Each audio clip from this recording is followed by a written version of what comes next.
Hey guys, and welcome in to the Hollywood Rip Studio for episode 22 of the Cardboard Critic Sports Card Podcast, home of the hot card, the cold card, and the invest card discussion of the week. Thanks for joining as always. I'm your host, Mr. Hollywood. That's Joe Nasty joining me to my right. As always, MLB and WNBA playoffs making our list today, along with a major NFL quarterback and franchise. But let's start it off with the cards that have been hot. Really quick, guys, disclaimer, the views expressed in this show are solely our opinions and do not constitute investment advice. Please consult a professional advisor for any investment decisions. Good, cover our butt. But moving on to hot cards of the week. Hot card number one, it is Juan Soto, right fielder for the New York Yankees, whose 2016 Bowman Chrome First Prospect autograph in a BGS 9.5 is up 47.3% over the past 60 days. I know 60 days is a while, but it is a hot card because one just sold on October 18th, that's my birthday, by the way, for $2,000. Oh, what else happened on that day? I turned 35. That's all that mattered. This has been selling in the low to mid ones all year, like 1,300, 1,400-ish. Of course, the Yankees did advance to the World Series behind a massive Soto homer in Game 5. But come on, people! Like, have we not learned our lesson? Do not buy when players are hot. Sure, he could have a crazy World Series, and the Yankees could win the World Series, and then the prices could go up from here, right? Mm-hmm. But it's a huge gamble. It's a huge risk. I'd say less than a 50% chance that happens. Not that the Yankees win the World Series. I'll say 50-50 if the Yankees win the World Series, but it's less than a 50% chance that it's because of Soto. There's a lot of big bats on that team that could do some damage that aren't named Juan Soto. True. We don't even know if Soto's going to be on the Yankees next year. All right? So look, I understand why it's a hot card.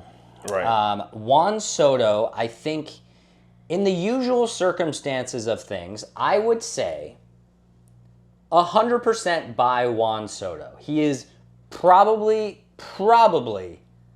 the best hitter of this generation, of this current generation that's 25 and under for sure. Yeah. He's been doing this for, it's hard to imagine. He's been doing this for a handful of years already. He's been one of the top 3 players in baseball since he was like 19 or 20 years old. Truly. Guy already has a World Series ring on his finger.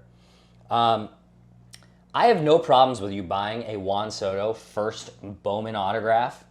I just advise that you do not buy it right now. Like, why do we have to buy it now? Why couldn't we have bought it anytime but now? Right? Like, even if they win the World Series and even if they don't, guess what? This card is guaranteed to be worth less in 4 months than it is today. Guaranteed, even if he wins the World Series. So I'm not buying it now, although I do think you need a Juan Soto first Bowman Chrome autograph in your collection if you are a huge baseball fan. Okay? So I'll say that. I'm in on Juan Soto. I'm in on having that card in your PC. Just not now.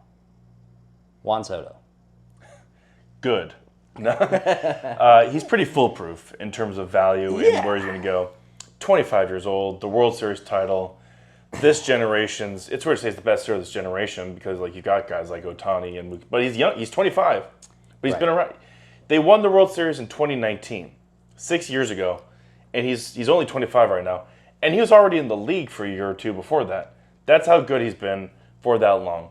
Yeah. That being said, barring like Shohei Ohtani or Mookie Betts or even Kike Hernandez hitting a walk-off home run in Game 7 of the World Series, this will be a monumental couple weeks. It'll be fun for baseball. They better get the ratings.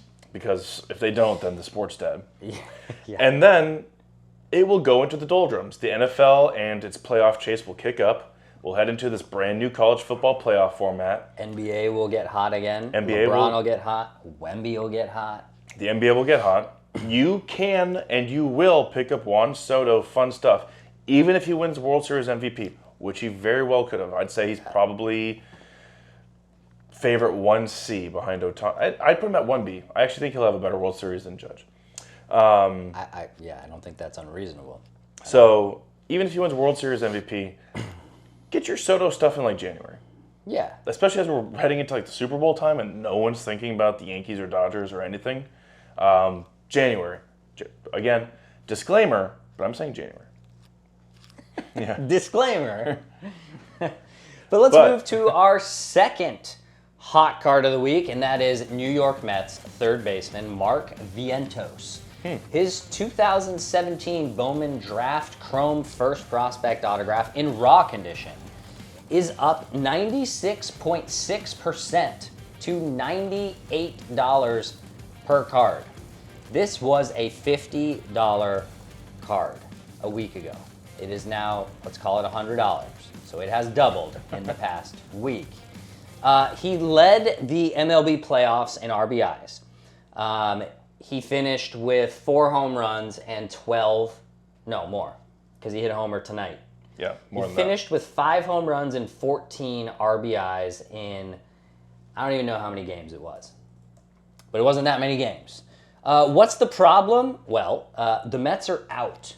That's the problem. That could be an issue. And as we've said before, just like Soto, guys, stop buying stuff when it's hot. You get burned 7, 8, 10 times out of 10 when you do that. Mark Vientos, look, had an amazing playoffs, right? But it became fairly evident, and especially against the Dodgers, that Mark Vientos, for the most part, can only hit fastballs. Yes.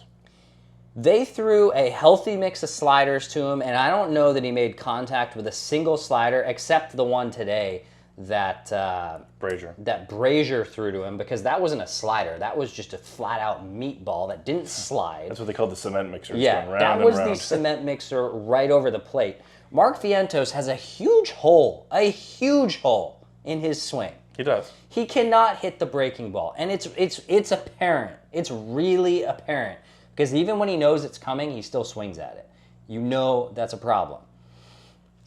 We keep saying it. We keep saying it again. He got real hot these last few weeks. People are paying $100 for this card, and guess what? I guarantee you it's $50 again in 3 months. So here we are again. Mark Vientos. Final thoughts on his season. It's weird because like everything you just said, I agree with. He cannot hit a breaking ball. He had some holes, but also this is a guy that kind of throughout the playoffs, I know Lindor had big moments, but Vientos was kind of the go-to guy for the Mets through this playoff run of theirs. Yeah, he was. I'm going to say something without backing it up, so this could come back to bite me. He may have set a Mets record for RBIs in a postseason. He's somewhere up there for Mets home runs in a postseason with his 5. They were showing that on the graphics. Yeah. He just put together an excellent postseason. And there's no place like New York for a guy to really just bust out of nowhere and become a star.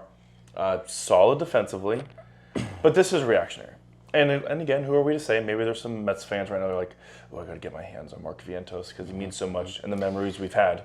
Yeah. But that's probably not the case. I don't want to discount it because at the end of the day, this is a 24-year-old a 6'4", 24-year-old. Yeah, he's huge. Who in his first full year in the majors, hit 266 and did club 27 home runs. So it's not like Mark Vientos just like showed up out of nowhere. So I understand that people like him. Second round pick. I understand it. But that being said, buying it now is just, look, if you're just a hobbyist and a collector just for fun and you don't give a crap what you buy things at, then fine. Go buy a Mark Vientos card, okay?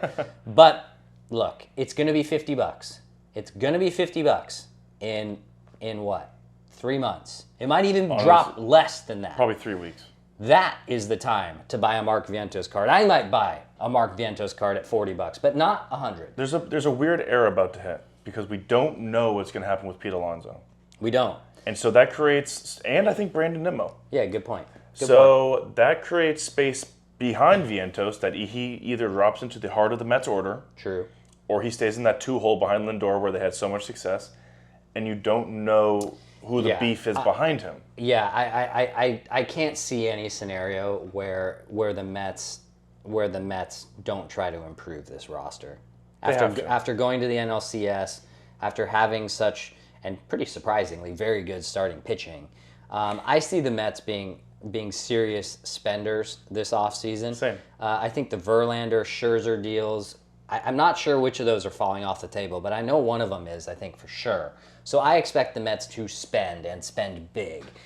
They do have the richest owner in sports. Yeah, Juan Soto we talked about. Yeah. We don't know if he's going to be returning to the Yankees. Well, he very well might stay in New York. It just might not be in pinstripes, or might be in the other color pinstripes with the New York Mets. But moving to our third hot card of the week, really quick, we're going to touch base on Sabrina Ionescu, guard for the New York Liberty. Her 2020 WNBA Prism-based rookie card in the PSA 9 was up 123% over the past week to $57. It's a $25 card a week ago. Of course, the Liberty defeated the Lynx in a decisive Game 5 to clinch the WNBA championship. In overtime. What did Sabrina do in 2024? She averaged 18.2 points a game, 4.4 boards, and 6.2 assists with 1 steal. Is it just me, or when you look at Sabrina Ionescu, and take this for what it is because I don't watch WNBA basketball, but her numbers have literally been, look at it, the exact same every year since she's entered the league. And this is like her 5th year. And I mean the exact same. As I told you earlier, this year she averaged, 18, 4, and 6 or something? Yeah. Her rookie season in 26 minutes, which is like 8 minutes less than she's playing now, she averaged 18, 5, and 4. Her field goal percentage is pretty awful. She's a career 40.5% shooter. That's not good for a guard. Averages 3 turnovers a game. So, look, I might be way off base on this because I just don't watch a lot of WNBA basketball. But for being so highly touted and so amazing in college and being the first overall pick, is it bad and I know they just won a WNBA championship, but is it bad to say that I'm just not that impressed with Sabrina Ionescu? I feel like we should be buying Breanna Stewart's cards instead because Breanna Stewart is the best player on that team. Right. What do you think about Sabrina Ionescu cards going forward? It's just so weird, right? And you're right, the numbers don't like jump out at you, and they've basically been around the same place. It's not around the same. They're the same. Except for her sophomore year, her second year in the league. Yeah, when she was worse. Yeah, she was actually worse as her minutes and games played went up. Sabrina Ionescu was the it girl. 100%. At Oregon. She had this burgeoning relationship with the Bryant family, which I think plays a large part in this. Yep. She still has a very good relationship with their surviving and the remaining members of the Bryant family. And she's just out there more. She's a bit more emotional. She's just out there. Nike got a hold of her. That's kind of what happens when you're a superstar at Oregon to begin with. And it all sort of fell from there. Breanna Stewart, to your credit, to your point, had much more success in college. Yep. Maybe not individually, but overall. She was the best player, or is the best player on a team that just won the national championship. The national championship of the WNBA. But she's just not that it gal. And so I don't think we've really seen a WNBA player play in a while. Maybe you could say Taurasi or Sue Bird, but with that edge and with that fire like Ionescu, and she's got the fun name, and she's got Nike behind her. Oh, yeah. And she kind of laid the path for Caitlin Clark to walk over, for sure. Yeah. Yeah, look, I still ain't buying it. Well, I wasn't going to buy it regardless. I think Select WNBA FOTL is coming out. I think the Dutch auction's starting at $3,000 a box. It'll probably sell out. I'm thinking probably around this, probably around the 1,000. Who knows what this product sells for? Who knows what WNBA products sell for at this point? Caitlin Clark has lit a fire under WNBA products, though. I think it'll be an exciting rip. I do. I found it interesting that Angel Reese was at the deciding game tonight. Is it just me, or is Angel Reese at everything that she's not playing in? She does show up a lot. I see her at more events that she's not playing in than actual WNBA games that she's in. I think the Chicago Sky weren't very good, if I'm correct. So she had a lot of off time as well. Yeah. But let's move to our cold cards of the week, and we're starting things off with our boy. Well, not really our boy. How's our boy? He's definitely not our boy. Speak for yourself. I'm talking about America's boy. Yeah, that's what we've been told. Dakota Prescott, better known as Dak. Dak Prescott, quarterback for the Dallas Cowboys, America's sweethearts. His 2016 Donruss Optic base card in a PSA 10, down 26.8% over the past week to $60 per card. That was an $82 card last week. The Cowboys are 3-3. Dak has put together a 2024 that looks like this: 1,602 yards, 8 touchdowns, 6 interceptions, and a whopping QBR of 48.2. Holy cow. Yeah, you heard that right. 48.2. It's not like he got paid a lot, though, right? Yeah, nah. Dak has been sacked 16 times through 6 weeks. He's on pace to get sacked nearly 50 times. That is wild. His running game is not his running game. His running back room is atrocious. This might be the worst running back group I've ever seen. And look, you can blame it on the running back room, you can blame it on the offensive line, it's interesting because this is such a stark contrast to the Dallas Cowboys. The Dallas Cowboys, known for great receiver play, known for a very good offensive line with a absolute hit you in the teeth rushing attack. This has just not resembled a Dallas Cowboys team in the least. And while I think they have a lot of talent on the offensive side of the ball, and sure, Dak could get hot in the playoffs eventually, even though he's kind of just been a choke artist in the playoffs to this point. They just aren't putting this offensive line and rushing game and coaching staff is just not putting him in a position to win. Jerry Jones, 2 on his high horse, he will never admit that he cannot figure this out at this point. I'm out on Dak Prescott. Look, this offense is just way too unbalanced. They've got a way above average arm in Dak Prescott. They've got one of the best 3 receivers in all of football in CeeDee Lamb, but they can't get it to him. Why can they not get it to him? Well, because other teams only need to put 5 guys in the box, right? Who you got to stop? Zeke? Nope.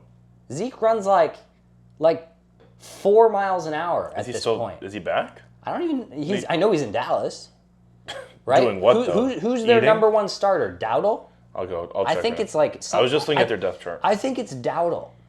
Who? Yeah, it is Dowdle. Oh, Zeke is back. Yeah, Rico Dowdle and Deuce Vaughn and Zeke Elliott, and that offensive line has been shite. Dak Prescott, are you buying a $60 card now that it's dropped 28%? There's a lot to unpack there, and there's a lot of stuff I agree with you on, but I don't think people necessarily understand to the degree of what you just said. First and foremost, yes, Jerry Jones, as an owner, should not be also running personnel.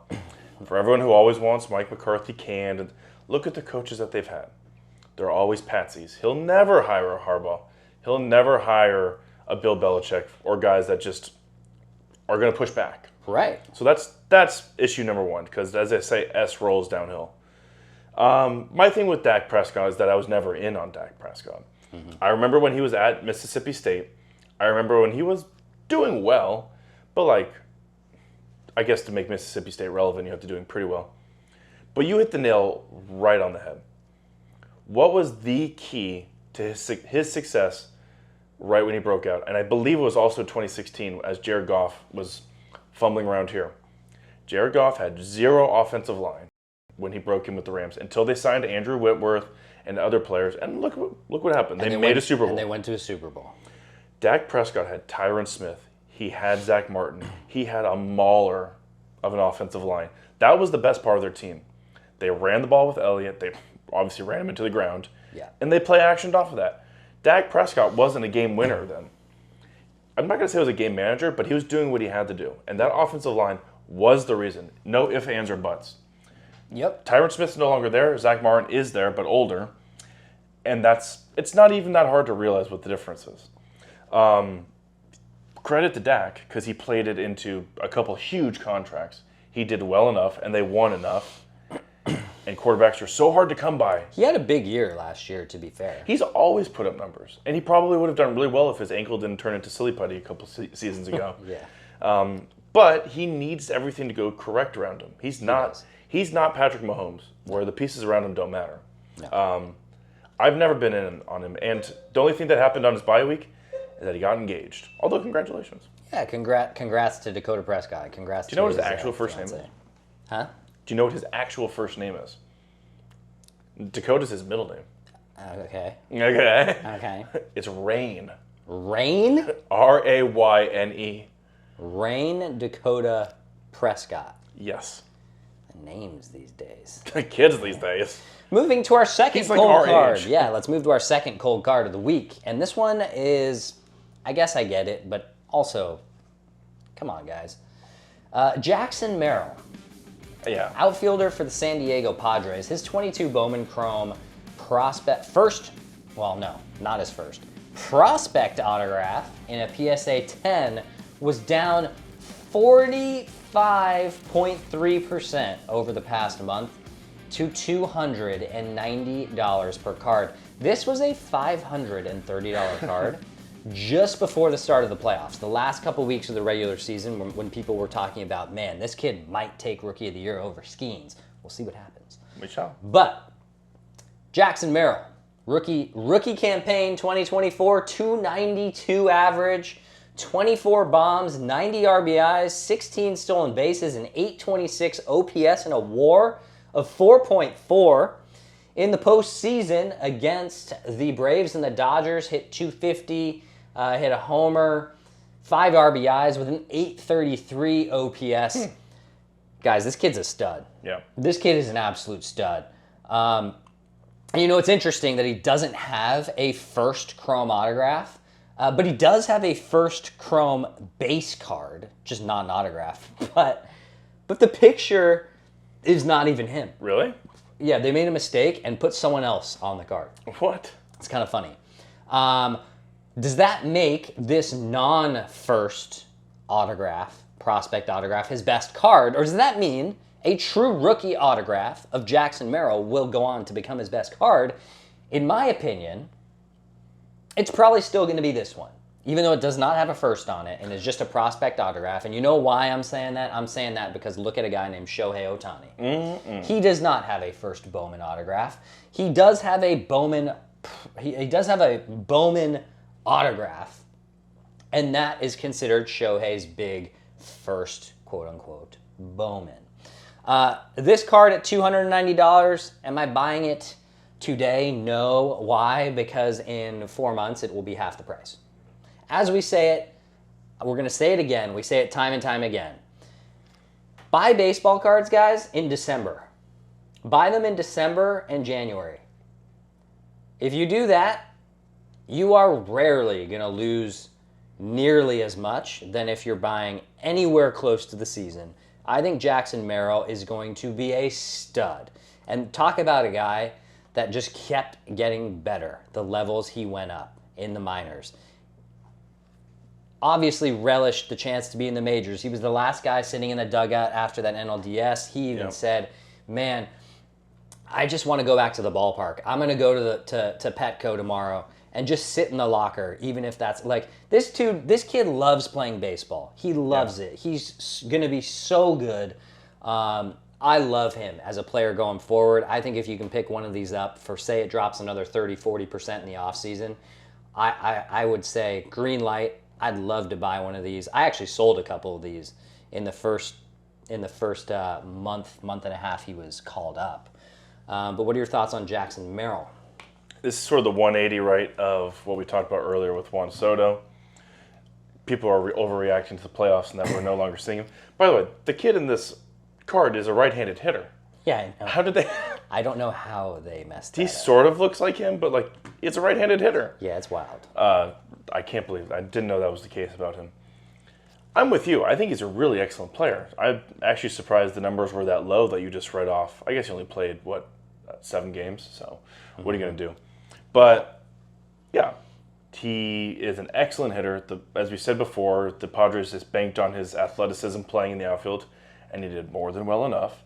And then the hit tool showed up. I could have swore he hit at least 3 home runs just by watching and seeing Padres games. Yeah, and he played unbelievable defense, too. So I'm very much, I just wouldn't get the card now, like you said. That's too expensive for him. And we'll see what happens as he goes back. Actually, he got better as the year went on, I thought. Yeah. I'm curious to see if that prospect autograph that's not a first Bowman does wind up eventually still being his biggest card, even though it doesn't have a first on it. I think it still will be.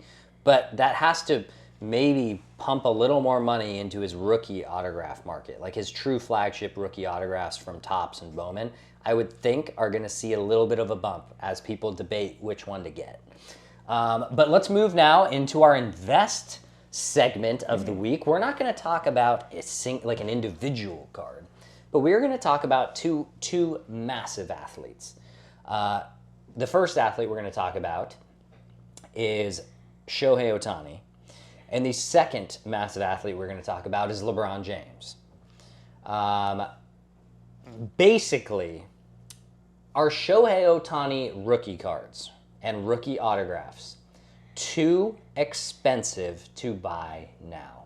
I know we always say, that's from the last one, I know we always say, do not buy stuff during the playoffs. Right. But I want to debate this because Shohei Ohtani rookie autographs have exploded over the past couple of years. No, past year, right? They have exploded, okay? This card on the pedestal that's spinning in front of you, that is a 2018 Topps Inception Jumbo RPA, game-used patch autograph numbered out of 80.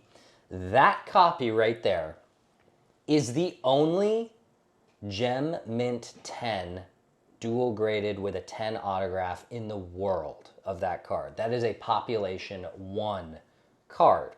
That being said, you can still buy Shohei Ohtani rookie autographs numbered to 10 or less for less than $7,000. I know that sounds like, oh wow, it's still $7,000. But you can still buy them for under $7,000. Good luck trying to find a LeBron RPA numbered to 10 for less than $7,000. Try like 10 times that or more. Do I think Ohtani is too expensive to buy right now? Look, there's no way to slice. There's no other way to slice this other than yes, it's expensive, but my opinion is no. And the reason I think his cards still are undervalued is because he has a lot in front of him still. Possible World Series champion. We'll see what happens in the next week plus against the Yankees. If Shohei wins a World Series, these cards will spike again. But more importantly, what is the big one for Shohei? The big one is his return to the pitching mound. Right. If he pitches next year and he's good on the mound and doesn't get hurt again, and he has even a remotely close year offensively to this year, let's humor me and say he goes 40-40 next year, not 50-50, okay? Say he goes 40-40, wins 12 games on the mound, 13 games on the mound with a 3 ERA, slots in to that rotation behind Glass now, and Yamamoto maybe, or in between somewhere, right? Yeah. It will go down as the greatest season of all time. It just will. And for that reason, and the fact that the Dodgers have this window now where they really will contend, and I fully expect them to be kind of like the Astros making all those ALCSs in a row. The road through the National League runs through Chavez Ravine at this point for the foreseeable future. For that reason, I think Shohei Ohtani cards, this might sound crazy, but I think they have room to double next year. I think they have room to flat out double. What do you think about Ohtani cards being too expensive right now? So I believe, so when we say double, what are we doubling from? You said less than 7,000. So what are we at, like 5? I think an Ohtani rookie autograph numbered to 10, you could be looking at 15,000 next year. 15,000 this time next year? Yep. So I think it's possible. If you're willing to do the short spurt, then 100%. If you want to hold on to it and see just how far this goes, that's where I'm going to say maybe be careful. The pitching's going to come back, so now I'm going to preface this by saying we have no idea. No one can do what he can do. And if there's anyone to do the impossible, it's going to be him. But we don't know necessarily how things are going to go once he refocuses on pitching. Right. He's been rehabbing and he has been doing throwing programs, but he's not focusing on competing as a pitcher. Right. With now 9 years left on this contract. It's amazing. Time flies when you're having fun. I don't think he'll be pitching much more than, hopefully more than 5 years. 5 more years on this contract. I can't see a lot of it though. I don't think he's going to be. I really don't think he's going to pitch more than like 100 innings a year. I don't either. And maybe he just turns into a super closer at the back end of the contract. Maybe. If he's throwing 95 plus still. So the long run, he is 30 now. He's already 30. So we're talking about him going into his 35, 36, all that nasty stuff age-wise for a guy who's already been banged up. Mm-hmm. That's just my devil's advocate. Like, there are pitfalls on the horizon here. But if you're willing to go really short term, get something right now, and be willing to wait it out, even for just a year, then I'm with you. If you're looking at this as a long-term kind of situation, as weird as it is, I kind of have to be out on that. Yeah. If there's one thing that I've learned from Shohei Ohtani, always doubt him. Yeah, it's to never bet against Shohei Ohtani. Oh, that makes more sense. And just flat out. Just flat out. What's the worst case scenario if you bought an Ohtani rookie autograph numbered to 10? Jail for gambling. For $6,000 tomorrow. Jail for gambling. Right? The worst case scenario is that card might be worth like, what? I don't know, $4,000. If it comes out and he's like not pitching anymore, maybe it's $4,000 and you lose a couple grand. He will pitch though. He's but going to pitch. If he does put together a big season next season, I'm telling you, these things are going to explode. And I mean explode. But let's move on to our second invest question mark card. And we're just going to take about 2 minutes on this one. But it's LeBron James. Are LeBron James rookie cards too expensive? Well, it depends on some of them. Some of them I would say, yes, don't buy it. Because literally they're like, some of them are like $1 million. But this one, for example, is about 5,000. Rookie autograph of LeBron with a game-used jersey swatch in it, numbered to 750. You can pick one of those up for $5K. Some of his other, popular cards are like the draft night card in the white suit and like his first Topps Chrome card, ranging in the 1,400, 1,500 range to 3,000 range for some of the other non-autographed flagship rookie cards. I do not think they're too expensive. And I don't think it has anything to do with the fact that, like I think the Lakers are going to win an NBA championship. I think it just has everything to do with the fact that LeBron James, if this is not LeBron's last year, then next year will be LeBron's last year. Mm-hmm. We've seen it time and time again. Look what happened with Tom Brady. Tom Brady retires, his cards shoot up during retirement. Everyone gets the FOMO. And then what do? They come crashing down. to the point where now Tom Brady cards have kind of hit this nice little spot where you can actually buy them. This card, Tom Brady's rookie Bowman Chrome card, it's like a $2,000 card in a PSA 9. Not too bad. So if you're asking me, I think no. I don't think LeBron's too expensive right now. I don't. If you're buying the stuff that's like under $5K, because he will retire soon, and when that does happen, it presents a quick opportunity for you to flip it, get out of that card, wait 3-4 years until no one is really talking about LeBron, and then re-pick that card up if you want for your personal collection. What do you think about LeBron? I'm pretty done with LeBron, to be honest. Like, he's going to have no more team success. Maybe they'll win an in-season tournament again. But he just is farting around just to share the court with his son for a year or two. Like, this is the beginning of the end, for sure. He's going to have a great year, and he'll probably be an all-star. What a joke, that whole Bronny situation. That's what I'm saying. Like, now that Bronny is here, I think this is the beginning of the end for LeBron. He's like, I did it. I did sort of the impossible. Well, LeBron has been quoted as saying, I have nothing left to accomplish in basketball. That's what I'm saying. So LeBron basically has let's call it 3 big bumps left. When he retires, or when he announces his retirement, because Lord knows he's going to make a scene out of it. He's going to make a circus out of it. So he'll announce it, one big bump. Around the last game time for him, that'll be another big bump. Mm-hmm. Then when he goes into the Hall of Fame. Hall of Fame induction. Which will be a few years down the line. 5.